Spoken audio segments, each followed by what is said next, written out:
कहानी के शुरू होते ही हम कूपर नामी हॉलीवुड के एक बहुत बड़े एक्टर को एक बर्थडे पार्टी में देखते हैं, जिस पार्टी के दौरान उसकी बेटी देखती है कि अचानक शहर में बड़े बड़े ब्लास्ट होना शुरू हो गए थे। देखते ही देखते शहर में अफरा तफरी मच जाती है और लोगों की जान बचाने के लिए उन्हें अंडरग्राउंड बने वॉल्स में शिफ्ट कर दिया जाता है। वॉल्स को देखने से ये जाहिर हो रहा था कि लोगों को जमीन पे होने वाले इन मिस्टीरियस ब्लास्ट के बारे में पहले से ही खबर थी, इसीलिए तो ये वॉल्स बनाए गए थे। वक्त गुजरता है और 219 साल बाद हमें दोबारा इन वॉल्स को दिखाया जाता है, जहाँ इंसान अपनी नॉर्मल जिंदगी गुजार रहे हैं। जमीन तो मानो पूरी की पूरी तबाह हो चुकी है। ऐसा नहीं है कि जमीन के ऊपर कोई रहता ही नहीं। जो लोग रहते हैं उनकी बॉडी में जमीन के खतरनाक एनवायरनमेंट की वजह से रेडिएशंस पाई जाती हैं। कहत की वजह से जमीन के ऊपर रहने वाले लोगों के पास खाने को ज्यादा कुछ नहीं, ऐसे में वो अपनों को ही नुकसान पहुंचाते हैं। वहाँ के लोगों पर भरोसा करना काफी मुश्किल है। ये सब बता रहे थे वॉल्ट 33 के चीफ हैंक, जिसकी बेटी लूसी की आज शादी थी। वॉल्ट 32 का एक लड़का अपनी चीफ ली के साथ लूसी से शादी करने के लिए यहाँ आता है। शादी हो जाती है और शादी के बाद हैंक सबको खुशखबरी देते हैं कि कुछ सालों बाद अमेरिका का एनवायरनमेंट काफी बेहतर हो जाएगा और यहाँ वॉल्ट पे रहने वाले लोग आखिर जमीन के ऊपर सेफली जा पाएंगे। ये जानने के बाद सारे बहुत खुश होते हैं और अपने अपने रूम्स में चले जाते हैं। रात होने पर जब लूसी का भाई उदास इस वॉल्ट के अंदर घूम रहा था तो उसे कुछ लोगों के चिल्लाने की आवाज आती है।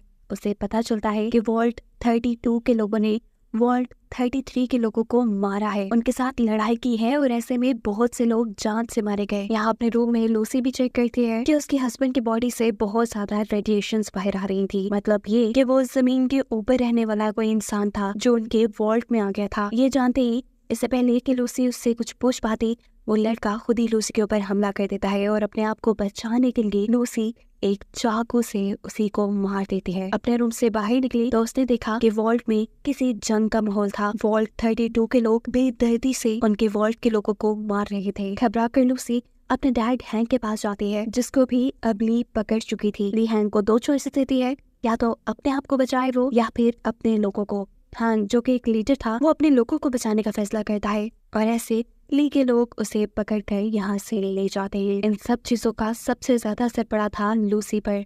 वो बहुत ही ज्यादा उदास और परेशान हो चुकी थी। इन्हें ये भी बात मालूम हो गई थी कि हमला करने वाली ली की टीम वॉल्ट 32 से ताल्लुक नहीं रखती थी, बल्कि वो जमीन के ऊपर से आए थे। रात में होने वाली वॉल्ट के अंदर एक मीटिंग में लूसी सबको अपना फैसला सुनाती है कि वो अपने डैड को बचाने के लिए जमीन के ऊपर जाएगी। कोई भी लूसी का इसमें साथ नहीं देना चाहता था, क्योंकि सबको ये बात मालूम थी कि जमीन के ऊपर रहने वाले लोग बहुत ही खतरनाक बन चुके हैं। अगर ये लोग ऊपर गए तो वो इन्हें मार खाएंगे। लूसी किसी की बातों में नहीं आती और अपने भाई की हेल्प से आखिर इस वॉल्ट से बाहर निकल आते हैं।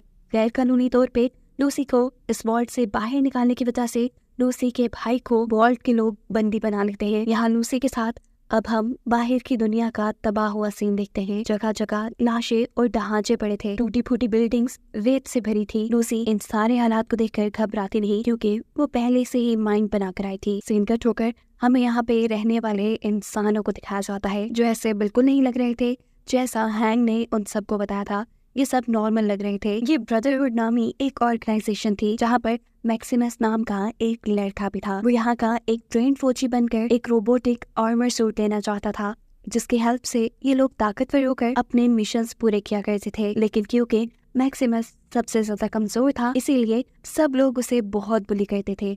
यहाँ तक कि अपनी इसी कमजोरी की वजह से उसे आज तक उसका रोबोटिक आर्मर सूट भी नहीं मिला था। वो यहाँ ट्रेनिंग ही करता रहा और उसके बाद आए हुए उसके दोस्त की भी प्रमोशन हो गई। ये जानकर उसे दुख तो बहुत हुआ, लेकिन वो कुछ कर भी नहीं सकता था। अगले दिन सुबह उठने पर पता चलता है उसे कि उसके जिस दोस्त की प्रमोशन हुई थी, उसके जूते में किसी ने एक बहुत बड़ा ब्लेड रख दिया था, जिसकी वजह से उसका पूरा पाँव जख्मी हो गया है और अब उसकी पोजीशन पे किसी और को हायर किया जाएगा। जनरल मैक्सिमस को ही उसके दोस्त की पोजीशन के लिए हायर कर लेते हैं और ये जानकर उसके दोस्त को बुरा नहीं लगता। मैक्सिमस आर्मर सूट पहने एक बड़े सोल्जर का असिस्टेंट था। उसकी ड्यूटी मिशन में रोबोटिक आर्मर सूट पहने सोल्जर की हेल्प करने की थी। उन्हें पहला मिशन दिया जाता है एक साइंटिस्ट को पकड़ने का, जिसने एक बहुत ही खतरनाक डिवाइस बनाई थी और ये लोग हेलीकॉप्टर में बैठकर मिशन के लिए निकल जाते हैं। दूसरी तरफ हम कुछ चोरों को देखते हैं, जिन्होंने एक कॉफिन खोला है। कॉफिन के अंदर से निकलने वाला इंसान कूपर था, वही हॉलीवुड एक्टर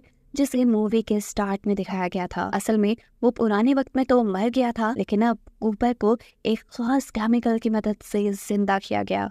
जिंदा होने के बाद वो इंसान नहीं रहा, बल्कि घाउल नामी एक क्रिएचर में बदल गया। ये चोर कूपर को उसी साइंटिस्ट की लोकेशन के बारे में बताते हैं जिनके पीछे ब्रदरहुड ऑर्गेनाइजेशन के लोग भी पड़े थे, यानी मैक्सिमस जिस साइंटिस्ट को मारने के मिशन पे था। लोकेशन का पता चलते ही कूपर इन तीनों चोरों को मारकर साइंटिस्ट को पकड़ने के लिए यहाँ से निकलता है। फाइनली अब हम साइंटिस्ट से मिलते हैं जिन्होंने एक ऐसा केमिकल बनाया था जो पूरी दुनिया को बेतहाशा एनर्जी दे सकता था। इस केमिकल के जहाँ बहुत से फायदे थे, वहीं नुकसानात भी। ताकि कोई इसका बुरा इस्तेमाल ना करे, साइंटिस्ट ने इस केमिकल की बोतल को अपने गर्दन के अंदर फिक्स कर दिया था। अगले सीन में हम मैक्सिमस को देखते हैं जो अपने सीनियर सोल्जर के साथ था। ये सीनियर सोल्जर मैक्सिमस से बहुत ही उटपटांग के काम करवा रहा था। उसे नीचा दिखाने के लिए मैक्सिमस को गुस्सा भी आता है, लेकिन वो कुछ नहीं कर सकता था। ये लोग अब अपनी मंजिल पे पहुंच जाते हैं जहां से इन्हें आगे बढ़ना था, और तभी अचानक एक ताकतवर भालू जिसको जमीन की रेडिएशंस ने पागल कर दिया था, वो आर्मर पहने इस सीनियर सोल्जर के ऊपर अटैक कर देता है। वो बिल्कुल इस सोल्जर को मारने वाला था कि इसकी जान बचाने के लिए पीछे से मैक्सिमस उसके ऊपर अपनी गन से हमला करता है। अब सीनियर सोल्जर जिसे मैक्सिमस का शुक्रिया अदा करना चाहिए था, वो अभी भी मैक्सिमस को बुरा भला बोल रहा था और उसे आर्मर सूट से बाहर निकालने को कह रहा था। मैक्सिमस गुस्से में उसे आर्मर सूट से बाहर नहीं निकालता और जख्मी होने की वजह से ये सोल्जर उसी सूट के अंदर मर जाता है। मैक्सिमस उसको उसके रोबोटिक आर्मर सूट से बाहर निकालता है, उसे दफनाकर उसका ये सूट अपना बना लेता है। उसका आज ख्वाब पूरा हो गया था, ये रोबोटिक आर्मर सूट पहनने का। यहाँ लूसी जो कि चलते चलते एक गांव में पहुंच चुकी है, वो यहाँ पर ली के बारे में पूछती है सबसे, जिसने उसके डैड को बंदी बनाया था, लेकिन कोई भी उसे ली का पता नहीं बताता क्योंकि सभी लोग जानते थे लूसी वर्ल्ड से आई है और वो वर्ल्ड से आए हुए लोगों के साथ अच्छा सलूक नहीं करते। यहीं पर लूसी की मुलाकात साइंटिस्ट से हो जाती है जो चलते चलते अपनी जान बचाने के लिए इस गांव तक पहुंचे थे। उनसे बात करते हुए लूसी जान पाती है कि साइंटिस्ट वर्ल्ड 33 के लोगों को बहुत अच्छे से जानते थे, इसलिए वो लूसी की भी रिस्पेक्ट कर रहे थे। उनकी इन्हीं बातों के दौरान यहाँ पर कूपर आ जाता है जो साइंटिस्ट को देखते ही उनके ऊपर गोली चलाकर उन्हें जख्मी कर देता है क्योंकि उसे साइंटिस्ट की गर्दन में मौजूद वही केमिकल चाहिए जिसके पीछे सब पड़े हुए हैं। इतने में ही यहाँ पर वो लोग भी आ जाते हैं जिनके 3 साथियों को अभी कूपर मार के आया था। वो सभी कूपर के ऊपर हमला कर रहे थे, जिन सबसे बचने के लिए कूपर उनके ऊपर फायरिंग शुरू कर देता है और ऐसे यहाँ एक जंग का माहौल बन जाता है। इतनी अजीब सिचुएशन देखते हुए लूसी को लगता है कि कूपर ही यहाँ लोगों को नुकसान पहुंचा रहा है। इसी वजह से वो कूपर को अपनी गन से शूट करती है, लेकिन देखती है कि कूपर को कुछ भी नहीं हुआ क्योंकि वो तो एक घाउल था। इतने में ही यहाँ पर मैक्सिमस भी आ जाता है और पीछे से कूपर पे हमला करते हुए उसे उठाकर दूर फेंकता है। इस अफरा तफरी के माहौल के अंदर पीछे शॉप से एक औरत निकल के आती है। वो लूसी को जानती थी क्योंकि थोड़ी ही देर पहले लूसी उससे ली का पता पूछ रही थी। वो यहाँ जल्दी जल्दी में उसे ली का पता बता देती है, साथ में ये भी कि ली काफी अरसे से इस साइंटिस्ट को ढूंढ रही है। अगर तुम इस साइंटिस्ट को ली के पास ले जाओ तो वो तुम्हारे डैड को छोड़ देगी। ये सुनते ही वो सब काम छोड़कर साइंटिस्ट की जान बचाकर यहाँ से भागने का फैसला करती है, जबकि कूपर और मैक्सिमस आपस की लड़ाई में साइंटिस्ट को भूल ही गए थे। मैक्सिमस उठाकर कूपर को जगह जगह फेंक रहा था और फिर कूपर जब इन सब चीजों से तंग आ जाता है तो वो आकर मैक्सिमस के रोबोटिक आर्मर सूट की एक वायर निकाल देता है। ऐसे वो खराब हो गया और मैक्सिमस अब उसमें फंस कर रह गया था। यहाँ हम देखते हैं कि साइंटिस्ट कूपर के किए हमले के बाद जख्मी होने के बावजूद भी लूसी के साथ आगे बढ़ते जा रहे थे, लेकिन एक पॉइंट आता है जब उन्हें फील हुआ कि वो अब नहीं बच पाएंगे। तब वो लूसी से अपना सर काटने को कहते हैं और बताते हैं कि मेरी गर्दन के अंदर ही वो केमिकल इंसर्ट है जो ली को चाहिए। ये लेने के बाद ली तुम्हारे डैड को आजाद कर देगी और तुम्हारा काम बन जाएगा। लूसी उन्हें मारना नहीं चाहती थी, लेकिन उनके इसरार पे और उनकी खराब कंडीशन को देखते हुए उसे साइंटिस्ट का सर काटना पड़ता है। सीन्स अब यहीं से पास्ट में शिफ्ट होते हैं। हमें कूपर की कहानी दिखाई जा रही है जो एक हॉलीवुड एक्टर था। एक अच्छा करियर होने के साथ उसकी एक हैप्पी फैमिली थी, उसकी वाइफ और बेटी, जिनके बारे में इस वक्त हैंक जानता था। यानी लूसी के फादर कूपर को ये भी मालूम था कि ली ने हैंक को किडनैप किया हुआ है। वो अगर ली की जरूरत पूरी कर देता, यानी अगर वो ली को साइंटिस्ट का बनाया हुआ केमिकल दे देता, तो साइंटिस्ट उसे हैंक से मिलवा देती और हैंक ही उसे उसकी फैमिली तक पहुंचा सकता था। यही वजह थी कूपर की साइंटिस्ट को पीछा करने की। कूपर पाँव के निशानों का पीछा करते करते साइंटिस्ट तक पहुंच जाता है, लेकिन उसे ये देख के अफसोस हुआ कि साइंटिस्ट ना सिर्फ मारे जा चुके हैं बल्कि उसका सर भी लूसी ले जा चुकी है। इसलिए वो अब लूसी का पीछा करना शुरू कर देता है। यहाँ दिखाया जाता है कि मैक्सिमस ने किसी तरह अपने आप को अपने रोबोटिक आर्मर सूट से बाहर निकाल दिया है और उसे अगर अब जिंदा रहना है तो उसे ये सूट दोबारा से ठीक करना होगा। इसी सूट में से अब ब्रदरहुड की ऑर्गेनाइजेशन वाले उससे कांटेक्ट करते हैं, जो उससे वहाँ की कंडीशन पूछ रहे थे। अगर मैक्सिमस उन्हें ये बता देता कि उनका सीनियर सोल्जर मारा गया है, तो वो यहाँ पे किसी और को भेज देते और ऐसे उसके हाथ से ये रोबोटिक आर्मर सूट निकल जाता। इसलिए वो यहाँ झूठ बोल देता है कि वो खुद सीनियर सोल्जर है और उसका हेल्पर मारा गया। ऑर्गेनाइजेशन वाले उसके पास एक हेल्पर भेजने का फैसला करते हैं, लेकिन वो इससे भी मना कर देता है क्योंकि वो जानता था कि वहाँ का हर इंसान मैक्सिमस को जानता है और अगर किसी ने मैक्सिमस को इस सूट के अंदर देख लिया तो उसका भांडा फूट जाएगा। इसलिए वो जल्द ही अपने सूट को ठीक करने का फैसला करता है। उसे नजर आता है कि सूट की एक डिवाइस खराब थी, जिसे ठीक करवाने के लिए वो पास की हार्डवेयर शॉप में जाता है। जब वो वापस आया तो यहाँ बहुत से चोर खड़े थे उसका ये रोबोटिक सूट लेने के लिए। उनसे अपने सूट को बचाने के लिए वो एक रिमोट की मदद से अपने इसी रोबोटिक आर्मर सूट के सर के एक आदमी का सर कुचल देता है और सब लोग डर कर उससे यहाँ से भाग जाते हैं। इस सारी लड़ाई के दौरान यहाँ पर मैक्सिमस के लिए हेल्पर भी पहुंच जाता है, जो उसकी ऑर्गेनाइजेशन ने भेजा था। इससे पहले कि हेल्पर मैक्सिमस को पहचान लेता, मैक्सिमस बिना वक्त जाया किए अपने आप को इस रोबोटिक आर्मर सूट में छुपा लेता है। हेल्पर के साथ मिलकर मैक्सिमस अपने मिशन को दोबारा स्टार्ट करता है। यहाँ लूसी, जो साइंटिस्ट के सर को लेकर चलते चलते एक नदी के पास पहुंची थी, अचानक यहाँ उसके ऊपर एक अजीब सी क्रिएचर हमला कर देती है। अपने आप को बचाने के चक्कर में उसे साइंटिस्ट के सर का ख्याल ही नहीं रहता और वो क्रिएचर साइंटिस्ट के सर को खा जाती है।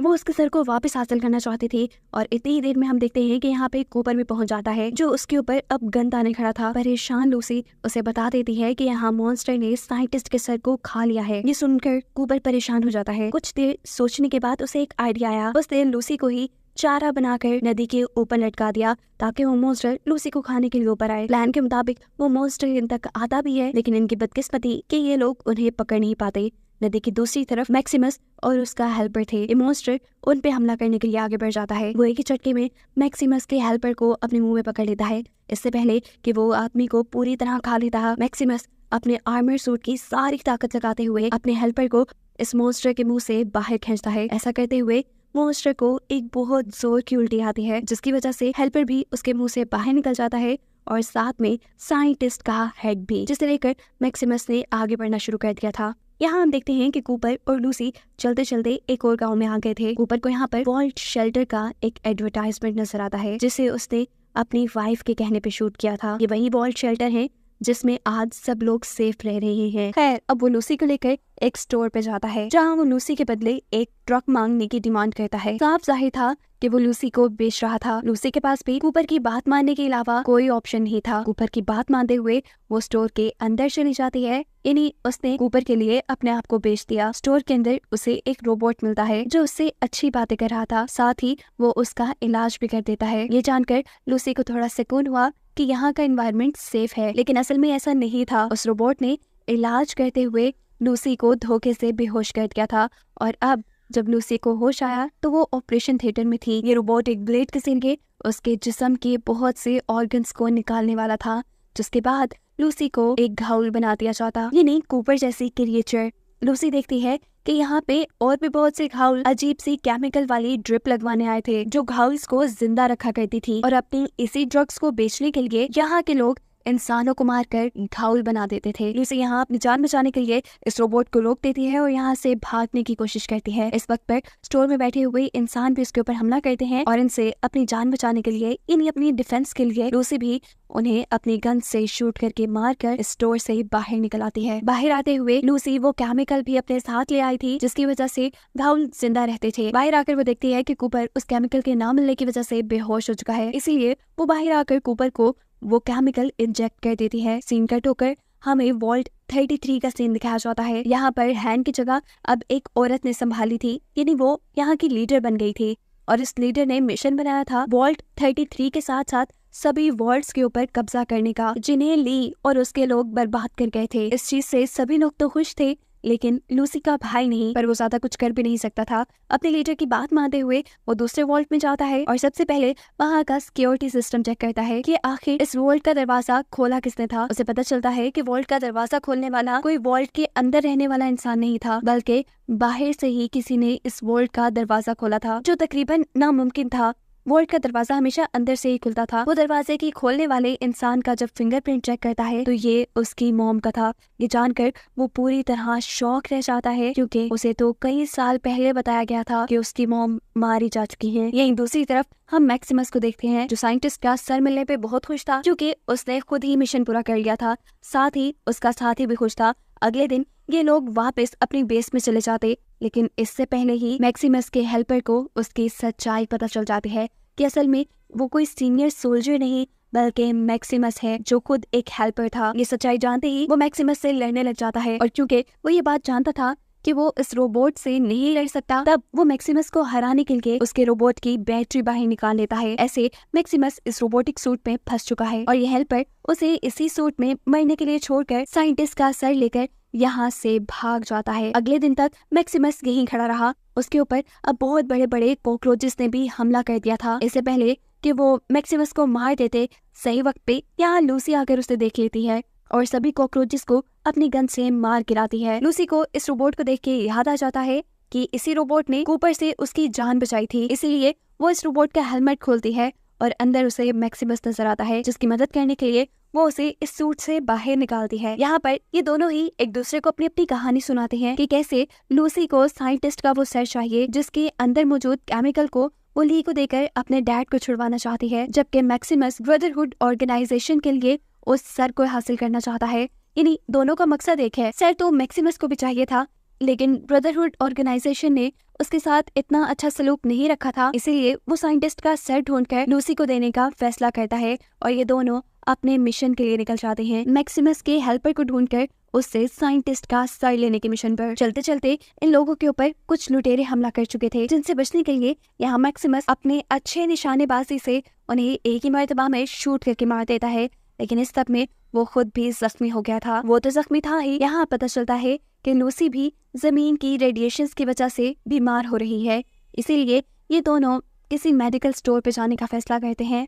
मेडिकल स्टोर में आते ही ये लोग बेहोश हो जाते हैं। इन्हें समझ नहीं आई कि इनके साथ क्या हुआ। जब ये होश में आए तो ये वॉल्ट के अंदर थे और ये देखकर लूसी खुश हो जाती है कि एटलीस्ट अब उन्हें अच्छा ट्रीटमेंट मिल जाएगा। सीन कट होकर पास्ट में जाता है, जहाँ दोबारा हम कूपर को देखते हैं। कूपर वॉल्ट शेल्टर्स के लिए ही ऐड कर रहा है, वो भी अपनी वाइफ के कहने पर, क्योंकि वॉल्ट शेल्टर बनाने वाली कंपनी में उसके शेयर्स हैं और वो इस प्रोजेक्ट को लेकर काफी ज्यादा सीरियस है। उनकी कंपनी ये चाहती है कि दुनिया के सभी लोग ज्यादा से ज्यादा उनके इन्वॉल्व शेल्टर्स में रहे। खैर प्रेजेंट में तो कूपर अब पुलिस के हाथ लग चुका था। जो भी साइंटिस्ट को ही ढूंढ रहे थे वो कूपर को मार मार कर उससे साइंटिस्ट का पता पूछ रहे थे, लेकिन कूपर उन्हें कुछ नहीं बताता कि वो मारे गए या अब वो कहाँ हैं। यहाँ वॉल्ट शेल्टर के अंदर लूसी और मैक्सिमस के पास दो डॉक्टर्स आते हैं। एक उन्हें बताती है मैक्सिमस की मदद करने के लिए इन्होंने उसका रोबोटिक आर्मर सूट भी यही मंगवा लिया था, जिस सूट को इस वॉल्ट शेल्टर के लोग रिपेयर कर देते। इन्हें बताया जाता है कि वो वॉल्ट शेल्टर में कहीं भी घूम सकते हैं, लेकिन सेक्टर 12 में जाना मना है। लूसी नोटिस करती है कि इस वॉल्ट शेल्टर में रहने वाले सभी लोग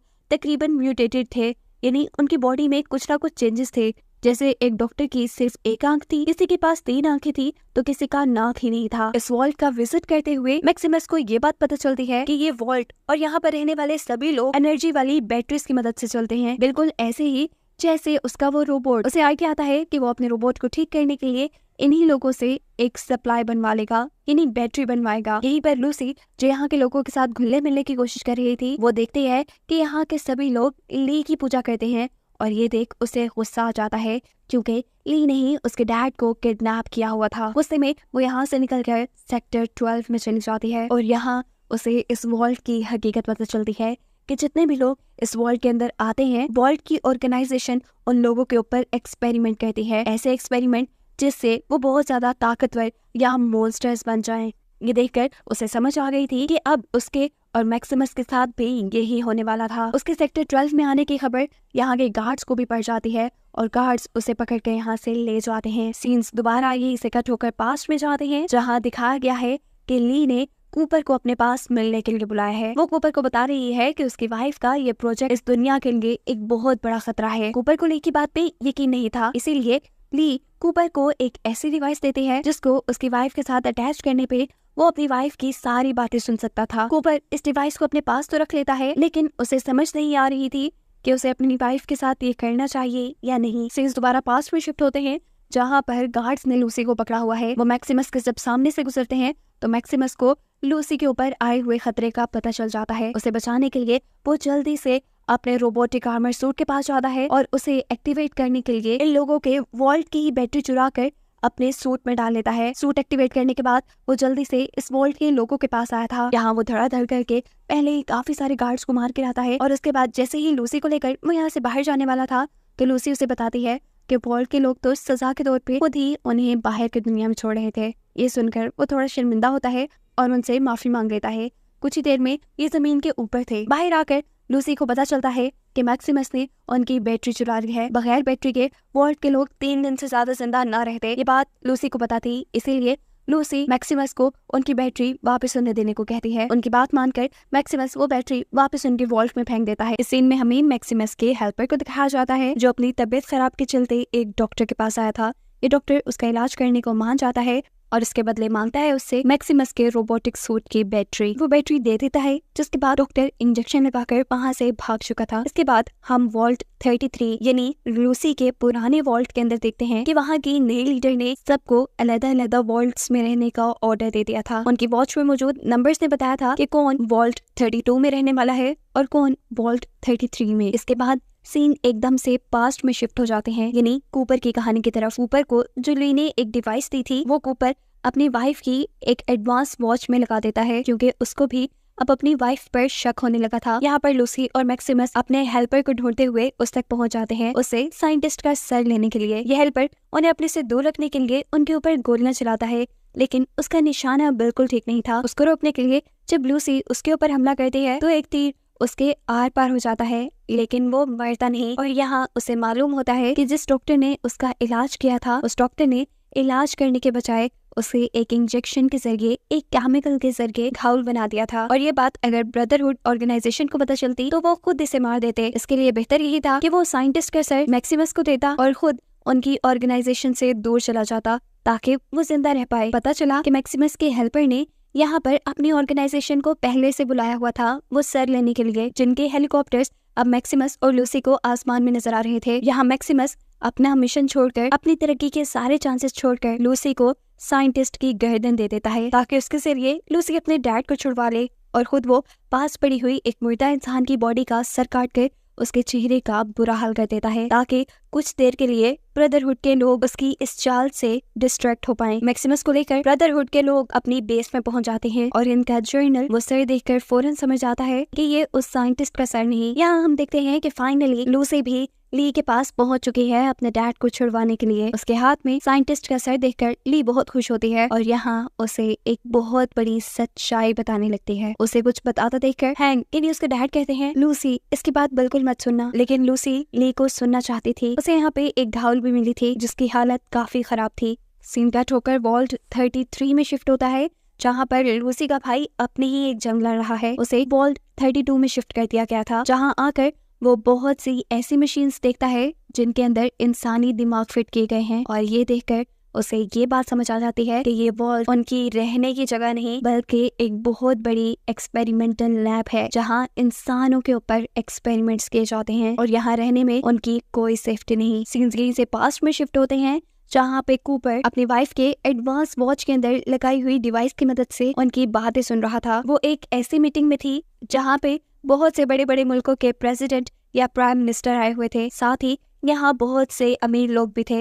ये सब लोग इंसानों के ऊपर कुछ खुफिया एक्सपेरिमेंट्स करना चाहते थे। ये बात जब कूपर को पता चलती है तो वो बहुत ही ज्यादा शॉक रह जाता है। उसने अपनी वाइफ को क्या समझा था और वो क्या निकली। कूपर को और ये बात पता चलती है कि वो इंसानों को इमोर्टल बनाना चाहते थे, यानी ऐसा कि वो कभी ना मरे और साथ ही बहुत ज्यादा ताकतवर भी। और इसी काम के लिए कूपर की वाइफ उसके पैसों से बड़े बड़े वॉल्ट्स बना रही थी जिसके अंदर रहकर हर साइंटिस्ट, हर ऑर्गेनाइजेशन अपनी मर्जी के एक्सपेरिमेंट कर पाएंगे। जैसा हम देख भी चुके हैं कि वॉल्ट 32 में इंसानों के ब्रेन पे एक्सपेरिमेंट हुए। सबसे ज्यादा दुख और शौक की बात ये थी कि ये जो दुनिया बर्बाद हुई थी ये भी उन्हीं के प्लान की वजह से। इन सब मुल्कों ने मिलकर डिसाइड किया था कि वो अमेरिका के साथ साथ बड़े बड़े मुल्कों को अपने ही एटॉमिक हमले से तबाह कर देंगे। जमीन का एनवायरनमेंट ऐसा खतरनाक बन जाएगा कि लोगों को यहाँ से कहीं और जाना पड़ेगा। सेफ रहने के लिए लोग वॉल्ट्स के अंदर ही आएंगे और ऐसे उन्हें एक्सपेरिमेंट करने के लिए कभी इंसानों की कमी नहीं होगी। अब कूपर की वाइफ ये साबित करने के लिए कि उसका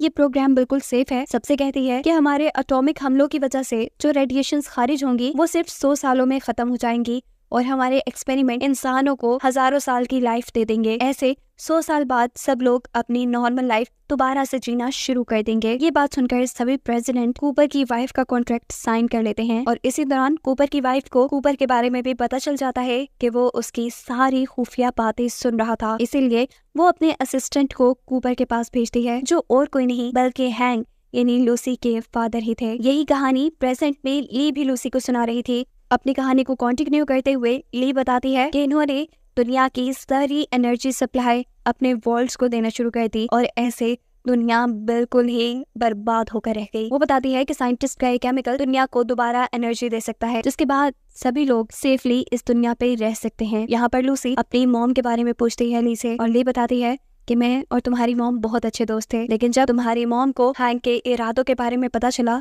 तो हैंक ने उन्हें ही मरवा दिया और फिर हमने उन्हें घायल बना के जिंदा किया। लूसी पीछे मुड़कर देखती है, ये घायल उसकी मॉम ही थी। लूसी की आंखें भर आई, वो रोने लगी थी और इसी दौरान उन्हें अचानक कुछ हलचल महसूस होती है। वो लोग देखते हैं कि ब्रदरहुड ऑर्गेनाइजेशन के लोग यहाँ ली के ऊपर हमला करने के लिए आ चुके हैं, क्योंकि उन्हें लगता है कि ली इस दुनिया को बर्बाद कर रही है। ये लोग बाहर से सभी गार्ड्स को मारते हुए ली के बेस के अंदर पहुंच जाते हैं। जहां आते ही मैक्सिमस हैंक को खोल देता है, क्योंकि उसे लगता था कि लूसी अपने डैड को छुड़वाना चाहती है, लेकिन यहाँ लूसी उसे हकीकत बताती है कि उसके डैड की वजह से ही ये दुनिया इस बुरे हाल में है। और ये सुनकर वो भी फ्लैशबैक्स में खो जाता है उस वक्त में जब उन एटॉमिक हमलों की वजह से उसका शहर बर्बाद हुआ, उसके पेरेंट्स मारे गए और ये दुख उसे आज तक नहीं भूला था। वो इन्हीं बातों में खोया हुआ था कि उसका रोबोटिक सूट हैंक के हाथ लग जाता है, जो पहनकर वो मैक्सिमस के ऊपर हमला कर देता है और मैक्सिमस बेहोश हो जाता है। इतने में ही यहाँ कूपर भी अपनी एंट्री कर चुका था, क्योंकि उसे ली और उसकी ऑर्गेनाइजेशन की सारी हकीकत पता थी, इसलिए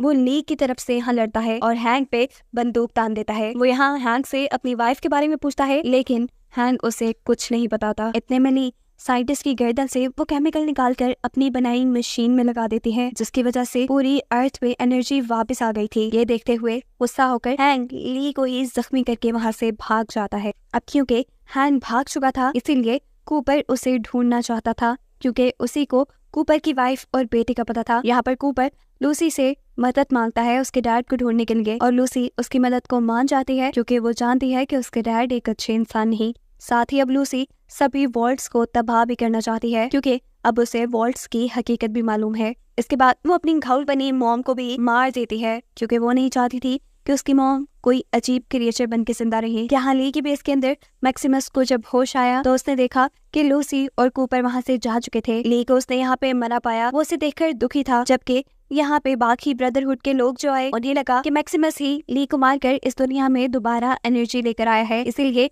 वो मैक्सिमस का हाथ उठाकर उसे अपना लीडर बना लेते हैं। लेकिन असल हकीकत वो खुद ही जानता है और यहाँ हमें हैंक को दिखाया जाता है, जो अपनी बॉस यानी कूपर की वाइफ के पास एक जगह पहुंच चुका है। आगे क्या होगा इसी मिस्ट्री के साथ ये सीजन यही एंड हो जाता है।